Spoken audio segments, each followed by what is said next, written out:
friends! Today I would like to really dig in on the top 5 concerns that most parents are having right now. At least these are the questions that I get asked the most frequently during this time where a lot of people are debating whether or not it's a good idea to send their kids back on into school this fall or to go ahead and keep them at home with them and try homeschooling.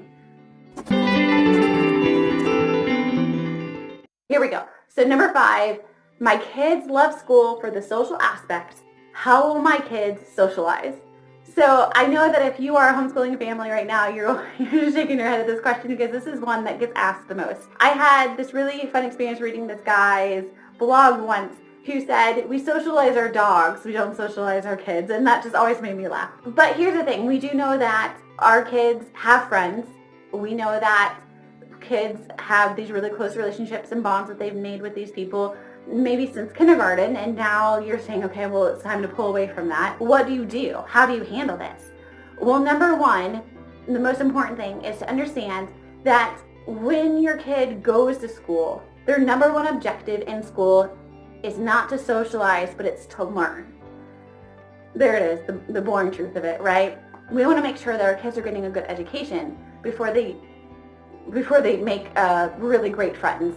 And that might be debatable to some people, but that's the bottom line, right? So when you're looking at how will my kids learn, the most valuable friendships that they could ever make are outside of those constrictions of a schoolroom, right? Where they have to sit down for 8 hours a day, where, you know what I mean? This is like exaggeration. I understand that they get up, they move, they have lunch, I went to a public school my whole life, I get it. Those bonds that they make, the ones that, will have a best friend with them for the rest of their lives, those types of friendships, those come outside of the schoolroom. Those come from, playing at parks or having sleepovers. The idea is that if your kids have those friendships now, just because they don't go to school with those kids anymore, or maybe you choose to not put them back in the same school district, doesn't mean that they couldn't still continue on those friendships. It'll just take a little extra effort. And I think that's the biggest point, is that when you choose a school at home, your kids have to make that extra effort to retain friendships and to have friendships, because those friends don't show up to them every day magically. Communication skills are learned a little bit better. Being direct and saying this is what I want out of a friendship might come more, because it takes that extra effort. So are you going to pursue a friendship with someone where it's not convenient? If your only reason to be friends with that person was because of the convenience, then probably not.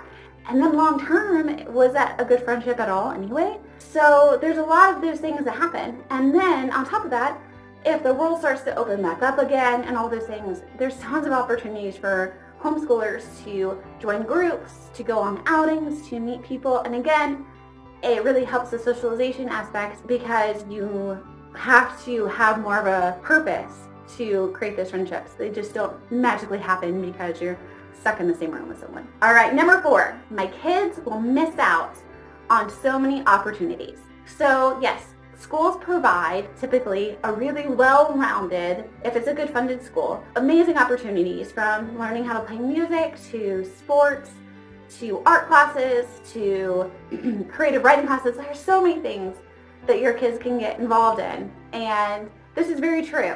But it's also very true that when you homeschool, your kids have an opportunity to explore the world in new ways that would have maybe not popped up in a traditional setting. So it's not an either or. It's not my kid's going to have these opportunities over here, and if they don't get them, then they'll never get cool opportunities over here. It's more of new exposure to things. So for instance, as my kids go through life, when an opportunity to learn something pops up, they snatch it, they grab at it. And sure, it doesn't look like a traditional, 8 to 12 week course learning something like photography, but if they're presented with a camera via a gift, or they find something really cool at a yard sale or whatever it is, then they can dive into that hobby. We have the internet, right? They jump on the internet, they learn everything they can learn, they get tons of experience, and it's all fun. And because it's all fun, their ability to retain it is so much more. So yes, so there's always going to be opportunities. Life constantly presents opportunities. Again, it'll look different, but it doesn't mean that it's bad or that it's wrong. It's just different, and being open to those differences. All right, so number 3, and this one hits close to home because my mom used to say this when I used to get asked to be homeschooled, because I had my next door neighbor was homeschooled a little bit, and I was, just that novelty of doing something new. But the number 3 is, I don't have the patience. This one makes me kind of laugh, because being a parent requires a lot of patience in a lot of areas. I'm confident that you have the patience it takes to homeschool your kids.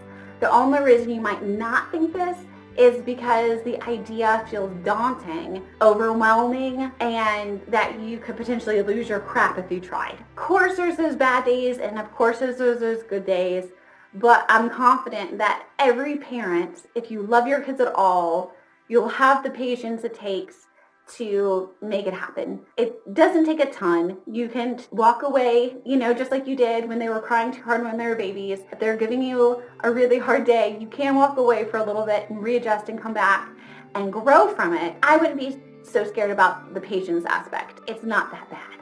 Really, I promise, it's not that bad. All right, number 2, with the friends that have kids that are getting older and are going into high school or already in high school, their biggest question is, what about college? What do I do? How does that work? Do they have to go out and get a GED? The answer to that is it can work however you want it to work. Here in America, we're able to provide a diploma, especially, and again, it depends on what state you live in, requirements of homeschooling. There's a lot of factors involved. But currently where we are, the state does not require anything of us.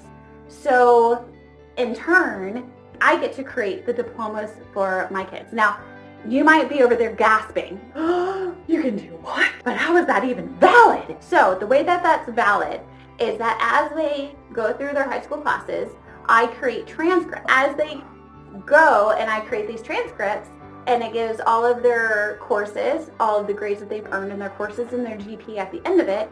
Once they've completed what I feel is necessary, and I can always go by maybe what the local high school near me needs for completion for my state, then I get to issue a diploma. And then what that does is that tells a college, right, okay, hey, I have a high school diploma. Guess what they have to do after that? After they get all this done, they still have to take their SATs and their ACTs, that went right on my head, their ACTs, their SATs, and usually admission tests to even get into the college, right?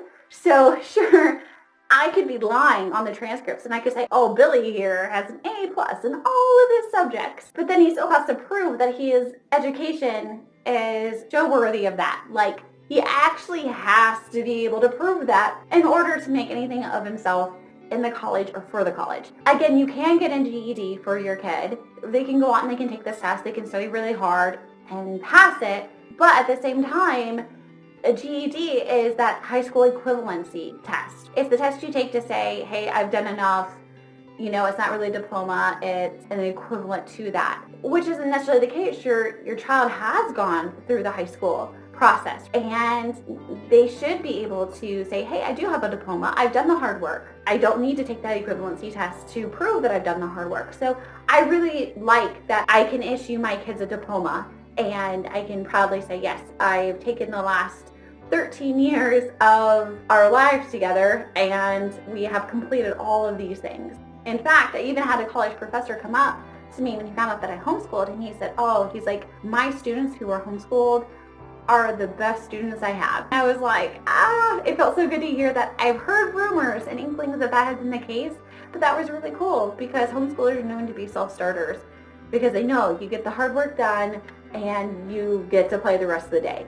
So that's usually how it works. All right, last one, number 1, and this is one that I've heard a few times and one that I can really relate to, that it's something that we had to work through and get over. My kid hates learning from me. We have one kid who is definitely way more of a challenge schooling than the other two. The other two, I think, just in general, they like to learn. They don't mind the structure of learning, like learning as a structured activity, where my other son doesn't like learning as a structured activity. And I think that's the thing. When your child doesn't like learning as a structured activity, it's not that they don't want to learn from you. is that you are that source of structured learning activity.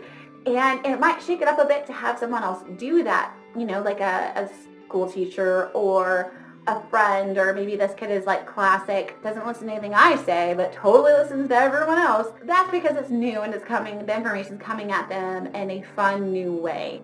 So again, it's not you, it's them learning in a structured environment that's a bit of an issue. And chances are, if they had that same teacher for multiple years in a row, and the familiarity of that teacher would begin to wane. And this could be the case as well. As you crawl to the end of the school year, they might not respond as well as they did at the beginning of the school year. And that's, again, it's that rebellion against a structured learning environment, not you as a person. To go with this, it can be really tricky. It's a whole video on itself on how to educate and teach someone who is such an outside-of-the-box thinker, who would rather just navigate the whole world by themselves than have anybody have any outside input. And even that means that they fall on their face every day. That's what they'd rather do. I can make probably 2 to 3 videos. That's the last one, the really big one. And remember, it's not you. You as their parent, they love you. And they want to learn from you because you were the first person they've ever learned from.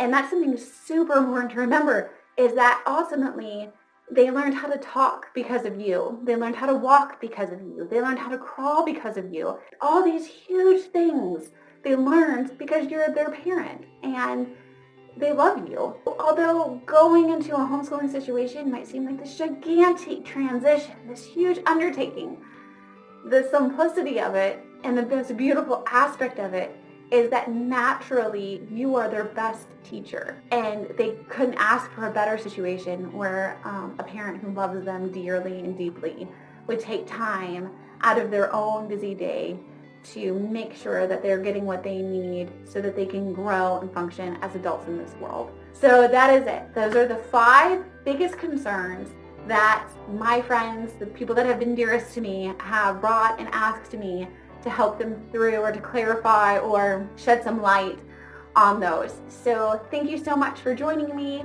If you have more concerns, feel free to leave anything in the comment section down below. I would love to discuss this. I am a firm believer that we are all equipped to educate our children, no matter what your circumstances are. There's always ways. So thank you again, and I'll talk